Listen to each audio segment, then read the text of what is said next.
Thank you, Mr. Chairman. Excellencies. Obrigada, senhor presidente, senhoras e senhores, queridos colegas. Obrigada ao Brasil pelo convite. É muito bom estar no país de vocês. Muito grato pelas suas palavras de apresentação e especialmente pela oportunidade de palestrar diante deste auditório especializado. Eu especialmente aprecio essa oportunidade porque eu mesmo gosto de aprender com os outros. Mas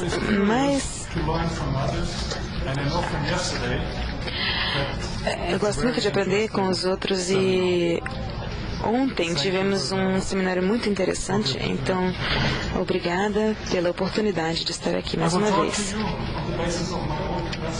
Vou falar para vocês sobre a minha própria capacidade e experiência pessoal, mas devo antecipar uma história a vocês. Na neblina e nas nuvens, um helicóptero desce a uma pequena floresta.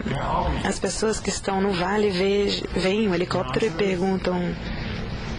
Eles veem uma pessoa no vale e perguntam: onde estamos?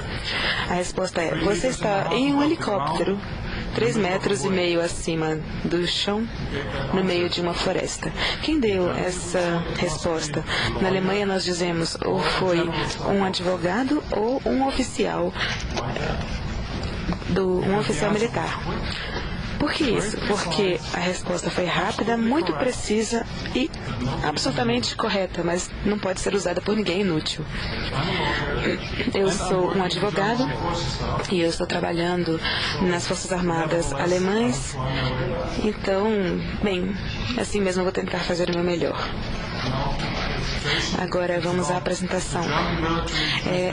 Sobre a jurisdição militar alemã.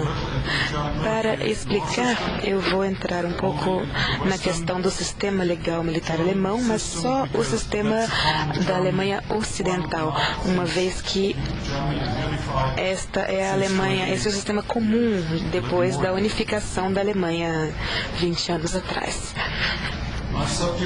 Eu subdividi com meus comentários da seguinte forma. Primeiro, o histórico, a Constituição, os tribunais civis, a lei militar. Segundo, a jurisdição militar, o poder dos militares superiores, consultores legais e promotores militares, tribunais militares. 3 detalhes especiais: a participação do tribunal em matérias de confinamento disciplinar e a questão das ordens militares ilegais e as obrigações do tribunal militar. Alguns comentários sobre a futura estrutura. Por último, normalmente a relação da lei e da jurisdição com os cidadãos do Estado e suas instituições é baseada na Constituição. Como dizemos na Alemanha, a nossa Constituição alemã é chamada de lei básica. Começando com a situação histórica depois da Segunda Guerra, nós nos preparamos com a necessidade, mas também a oportunidade de um recomeço com relação ao Estado de Direito e à democracia. Em 1949, ou seja, apenas 4 anos após o fim do regime totalitário e da guerra, isto gerou a criação do Estado alemão, mas ainda sem soberania. Assim, o Estado não tinha ainda forças armadas próprias. Apenas mais de 6 anos após, no final de 1955, nós tivemos os nossos primeiros soldados. A incorporação de um exército a um novo Estado civil foi certamente um fator decisivo na formação da nossa lei militar, do nosso sistema legal militar. Eu acho que isso aconteceu de uma forma positiva. Vamos voltar à jurisdição e à Constituição. O primeiro tópico, a nossa lei básica, trata de direitos básicos ou direitos humanos, que também constituem a parte central da mensagem desta Constituição. Todas as leis devem ser orientadas no sentido de preservar os valores da Constituição. A administração e o judiciário são unidos pela lei e todas as intervenções governamentais às custas dos cidadãos requerem bases legais. Nós temos tribunais para a lei penal e civil, administrativa, social, trabalhista, tributária, e nós vamos falar um pouco mais disso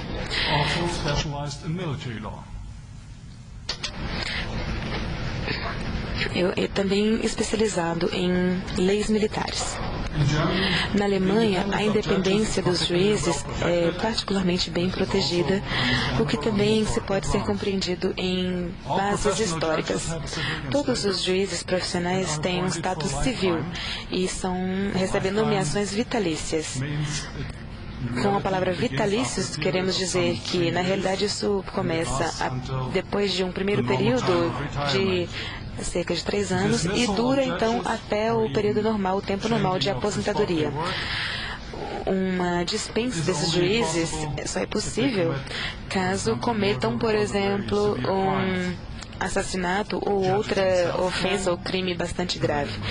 Os juízes mesmos, como eu, podem se candidatar, no entanto, a outras posições. Oferecer jurisdição a todos os cidadãos é uma obrigação do Estado. Nós temos um artigo especial, o 19, na Constituição alemã, que diz que sempre que um cidadão é da opinião de que seus direitos foram violados por uma autoridade pública, ele pode recorrer a um tribunal independente pedindo uma decisão. Esse sistema está disponível inteiramente a cidadãos, a soldados alemães também. Eles permanecem cidadãos e assim nós chamamos nossos cidadãos, nossos soldados, cidadãos em uniforme. Os soldados têm o mesmo acesso a todos os tribunais e continuam também sujeitos à justiça criminal civil. Nós somos da opinião de que em uma democracia um soldado não é um elemento estranho e não é inconsistente com este sistema civil. O nosso sistema de comando e controle e a delegação da responsabilidade estão de acordo com esta noção e, de uma maneira positiva, estão estabelecendo poderes adicionais de liberdade que contribuem a um melhor alcance das atividades militares. E eu sinto que o resultado para a Bundeswehr não é tão ruim. Em comparação a outros cidadãos, os soldados têm algumas responsabilidades especiais adicionais em casos particulares e que estão especificados previamente em lei. Além dessas responsabilidades, no entanto, eles têm também direitos adicionais suplementares. Além do controle especial que deve ser exercido pelos tribunais e sobre o qual eu vou falar mais para frente, as Forças Armadas, sendo o mais forte instrumento de poder em um Estado, são também sujeitos a uma espécie de controle político especial. Isso foi estabelecido na Constituição também. Como eu já mencionei, todo intruso público nos direitos dos cidadãos, toda intrusão pública nos direitos do cidadão precisa de uma base legal. Aplicar essa regra aos militares foi uma abordagem completamente nova. Na fundação das Forças Armadas Alemãs, que se chama Bundeswehr, 56 anos atrás. As leis específicas que se aplicam aos soldados são basicamente as seguintes. O ato dos soldados, que inclui as obrigações militares, o ato de serviço militar compulsório, cuja maior parte não é atualmente aplicável, uma vez que a Alemanha suspendeu o serviço compulsório militar este ano. O Código Disciplinar Militar, que é basicamente a lei que trata de procedimentos, os regulamentos de reclamações com relação a assuntos militares, o ato de participação dos soldados, o ato de restrição de poderes dos membros da Bundeswehr, que a palavra não soa muito bem nem em alemão, que regula os poderes dos guardas militares. A polícia alemã e o trabalho da polícia é separado estritamente do trabalho dos militares. Os soldados têm quase nenhum poder de interferência nos direitos dos cidadãos alemães. Na Alemanha, nós pensamos que isso é natural. E eu sei que alguns colegas estrangeiros acreditam no oposto. Bem, claro que o Exército tem mais direitos do que a polícia. Essas são decisões de política de Estado e não do Exército em si.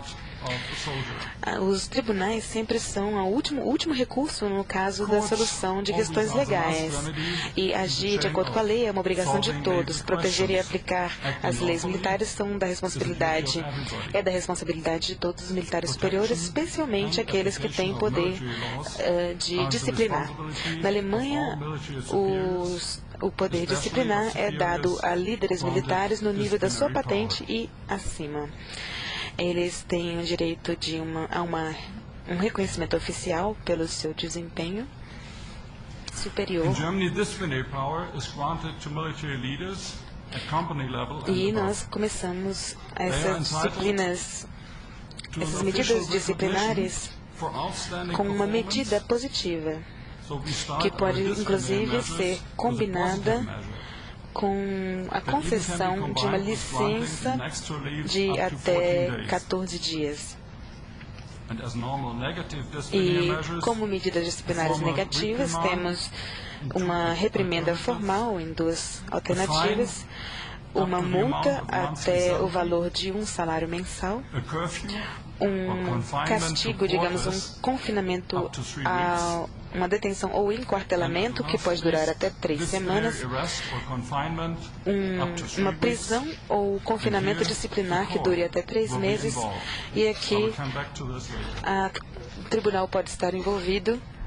E eu vou falar mais disso adiante.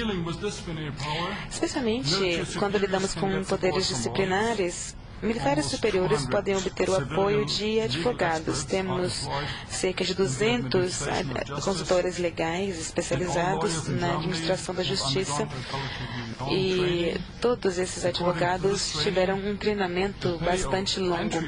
De acordo com esse treinamento, os honorários dos advogados como funcionários do Estado, uma vez que completam seu treinamento, já é comparável ao pagamento de um major. Aliás, esse salário inicial de um juiz na Alemanha é um pouco mais alto devido à independência, sem necessidade de promoção, que se equivale ao pagamento de um tenente-coronel sênior. Temos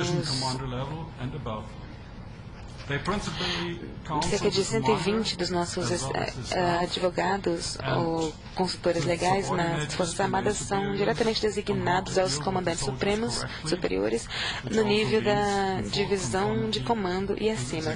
Principalmente, eles aconselham o comandante, assim como sua equipe e superiores disciplinares subordinados sobre as questões de como lidar corretamente com os seus subordinados, o que sempre significa estar em plena conformidade com a lei existente.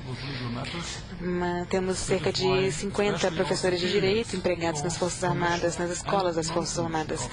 A maioria deles são futuros ou prévios antigos consultores legais que compartilham seu conhecimento e sua experiência. Nós acreditamos firmemente que todos os soldados devem ser versados em assuntos legais, e é por isso que todos os superiores, comissionados e não comissionados, são treinados de acordo com esse princípio.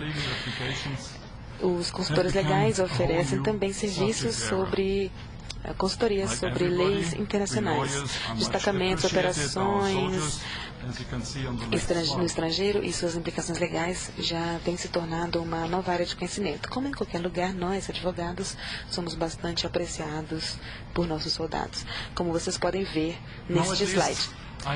Obrigado pelo seu auxílio, foi muito útil.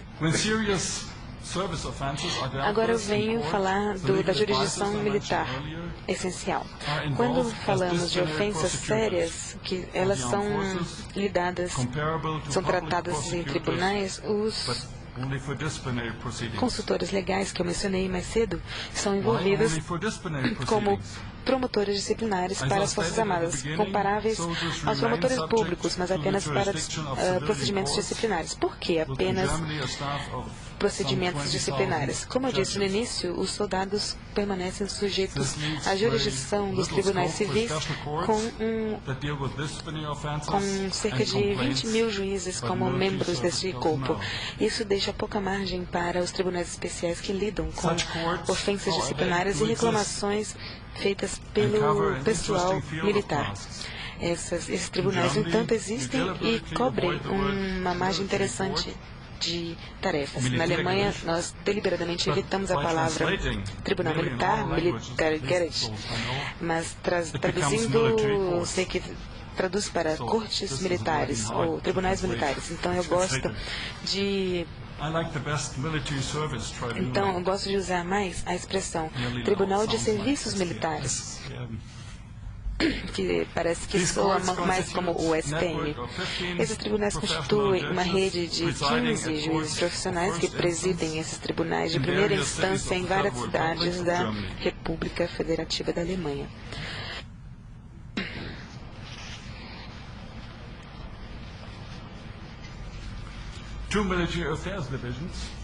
Duas divisões militares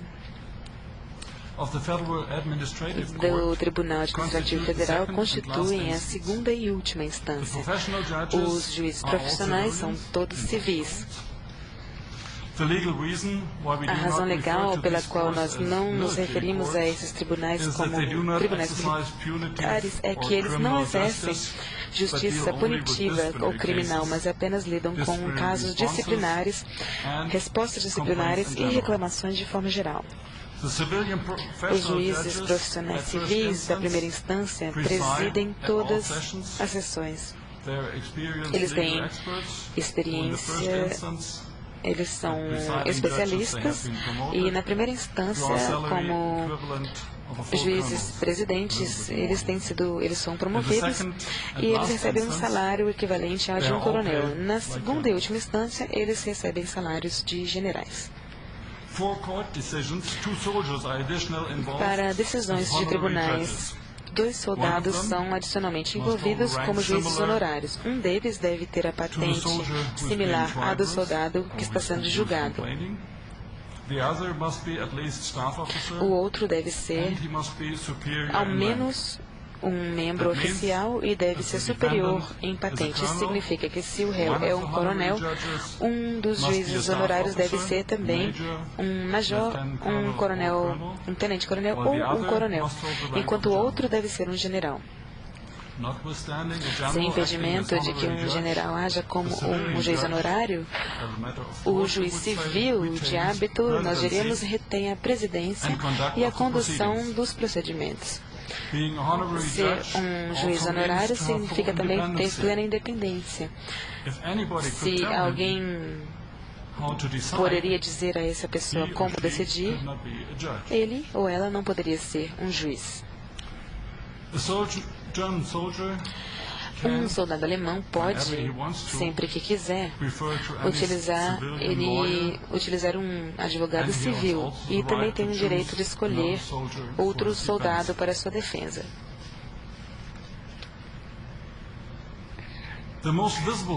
A parte mais visível do nosso trabalho, dos nossos tribunais de serviço militar, é a lei disciplinar.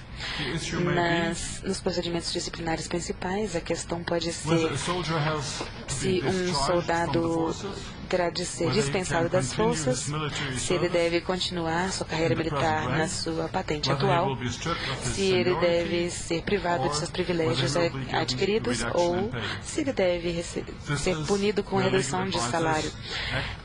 É nestes casos que os consultores legais agem como promotores disciplinares para as Forças Armadas. Até agora eu não falei sobre lei criminal ou tribunais penais. Não fiz isso porque essa jurisdição de atos criminais está sempre na jurisdição pertence aos tribunais civis criminais. Mesmo as ofensas criminais contra o Código Penal Militar ou o ato de crimes de guerra vão para os tribunais criminais ordinários para todos os cidadãos.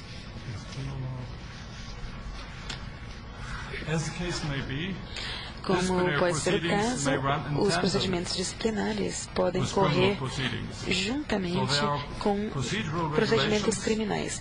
Existem regulamentos de procedimento no Código Disciplinar Militar para coordenar ambos e para evitar o dobro do trabalho ou decisões tomadas de forma diferente. Nós começamos com os procedimentos penais. Se o soldado acusado está condenado a um ano de prisão ou mais, ele automaticamente perde sua patente e tem que deixar o serviço militar. Se a pena for menor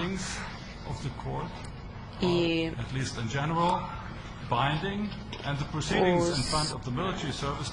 o tribunal avalia os fatos e, em geral, os procedimentos perante o Tribunal de Serviço Militar continuam. Medidas disciplinares e reclamações menores, no entanto, representam uma parte muito maior do trabalho da lei disciplinar. Como eu mencionei, essas ofensas disciplinares são resolvidas por superiores militares. Responsabilidades, procedimentos e possíveis medidas são individualmente estipuladas pela lei. Se houver dúvida, os superiores podem obter assistência técnica de consultores legais. Se um soldado não concorda com a ação disciplinar tomada contra ele, ele pode registrar uma queixa. Como uma regra, o próximo superior disciplinar deve decidir o caso. Se o soldado em questão também considerar essa decisão inaceitável, ele pode recorrer a um tribunal de serviço militar como uma instância independente para rever e finalmente decidir o caso.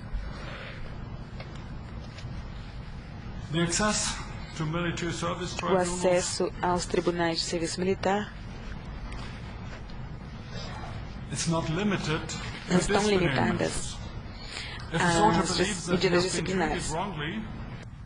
Se um soldado acredita que foi tratado de forma errada e que regulamentos legais foram violados no processo, ele tem o direito de reclamar. E, geralmente, essa abordagem também requer decisões pelos seus superiores antes de que as ações diante dos tribunais possam ser tomadas. Essas reclamações e a opção de acessar ou não o tribunal são consideradas perfeitamente normais. A possibilidade de acessar um tribunal é um direito constitucional básico, como eu já disse a vocês. A opção de reclamar deriva do Estado de Direito, mas também é uma chance valiosa para que os superiores exercitem supervisão de comandos específica e se torne mais familiar com sua própria área de responsabilidade e com os sentimentos de seus soldados. A mera opção, a simples opção da reclamação já tem um efeito de gerar confiança nos soldados em questão. As divisões de assuntos militares do Tribunal Administrativo Federal são a segunda e última instância no caso de ofensas disciplinares sérias e que precisem de decisões judiciais. Não são limitados à revisão da lei, mas também à revisão dos fatos e as provas.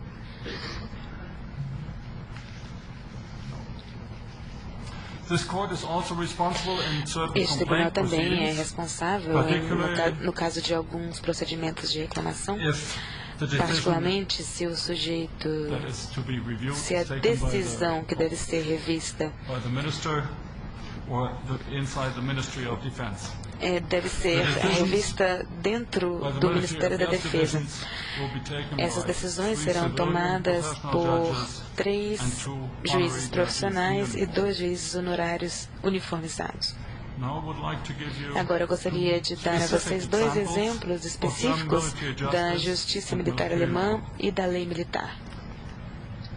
O primeiro exemplo trata de confinamento ou prisão disciplinar. Na Alemanha, um soldado pode ser colocado em confinamento por até 3 meses, em 3 semanas, se os seus superiores julgarem necessário. Antes de tal decisão, no entanto, antes de enclausurar um cidadão, um juiz independente deve julgá-lo. Isso também é uma tarefa dos tribunais de serviços militares. Dada a natureza urgente desses casos, o juiz profissional, sozinho, deve tomar a decisão. O arquivamento do caso na questão e a decisão pretendida são apresentados. O arquivo e a decisão são apresentadas à pessoa em questão.